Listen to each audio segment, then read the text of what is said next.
సిద్దిపేటలోని శ్రీ వెంకటేశ్వర ఆలయం వద్ద భక్తులకు ఎలాంటి అసౌకర్యాలు కలగకుండా అన్ని ఏర్పాట్లు పూర్తి చేసినట్లు ఆలయ ఈవో తెలిపారు.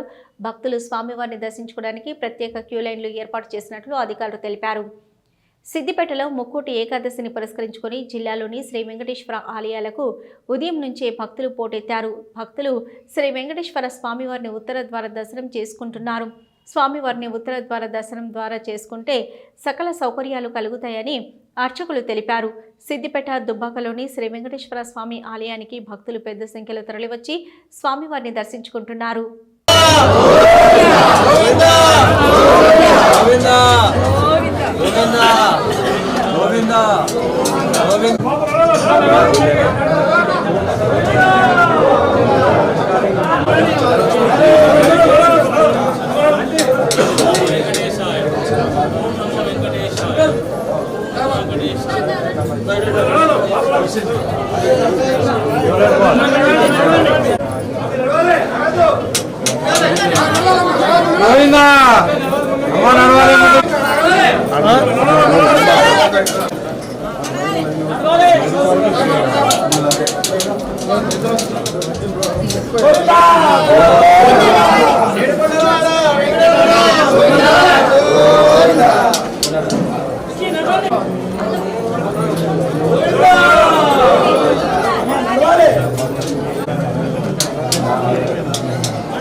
సుబ్ధమద్బోధ్య కృష్ణం కారార్చం సంస్కృతి శతశిర సిద్ధమధ్యాపయంతి స్వోచ్ఛిష్టాయాం సజనిగలితం యాభలాత్ కృత్య భుంక్తే గోదా తస్యై నమ ఇదమిదం భూయయేవాస్తు భూయః.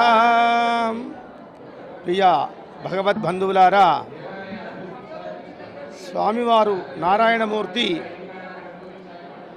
ఆషాఢ శుద్ధ ఏకాదశి రోజున యోగ నిద్రలోకి వెళ్ళి కార్తీక శుద్ధ ఏకాదశి రోజు నాడు మేలుకుంటాడు.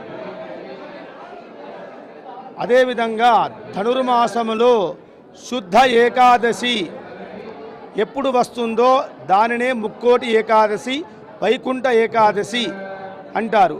ఆ ముక్కోటి ఏకాదశి నాడు యోగ నిద్రలో నుంచి లేచినప్పుడు ముక్కోటి దేవతలంతా కూడా ఆ రోజున ఆ విష్ణుమూర్తిని, ఆ వెంకటేశ్వర స్వామిని దర్శించుకుంటారు. ఆ వైకుంఠ ద్వారం గుండా వచ్చి దర్శించుకుంటారు. అలానే భక్తులు కూడా ఆ వైకుంఠ ఏకాదశి రోజు వైకుంఠ ద్వారం గుండా వచ్చి ఆ నారాయణుని సేవించుకుంటే సకల పాపాలు, సకల కోరికలు తీరుతాయి. జై శ్రీమన్నారాయణ.